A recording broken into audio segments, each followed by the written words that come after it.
ಅಹಂಕಾರ ನಮ್ಮ ಸಂಬಂಧಗಳನ್ನ ಹೇಗೆ ಹಾಳು ಮಾಡುತ್ತೆ? ಬನ್ನಿ, ಇದರ ಬಗ್ಗೆ ಒಂದು ಹಿರಿಯರ ಮಾತು ಕೇಳೋಣ. ಶ್ರೀಕೃಷ್ಣ ಹೇಳೋದು ಒಂದೇ, ಅಹಂಕಾರ ಮಾತ್ರ ಇರಲೇಬಾರ್ದು ಅಂತ. ಇದೇ ಅಹಂಕಾರದಿಂದ ಹುಟ್ಟಿಕೊಳ್ಳೋ ಎರಡು ದೊಡ್ಡ ಭ್ರಮೆಗಳು ಇವೆಯಂತೆ. ಮೊದಲನೇ ಭ್ರಮೆ ಏನು ಅಂದ್ರೆ, ನಾನೊಬ್ನೇ ಸಾಕೋ ಅನ್ನೋ ಸುಳ್ಳು ನಂಬಿಕೆ. ನನಗೆ ಯಾರೂ ಬೇಕಾಗಿಲ್ಲ ಅನ್ನೋ ಈ ಯೋಚನೆ ನಮ್ಮನ್ನ ಎಲ್ಲರಿಂದ ದೂರ ಮಾಡುತ್ತೆ.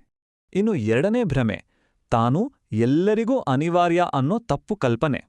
ಎಲ್ಲರಿಗೂ ನನ್ನ ಅಗತ್ಯವಿದೆ ಅನ್ನೋ ಈ ಭಾವನೆ ನಮ್ಮಲ್ಲಿ ಸುಮ್ಮನೆ ದೊಡ್ಡಸ್ತಿಗೆ ತರುತ್ತೆ.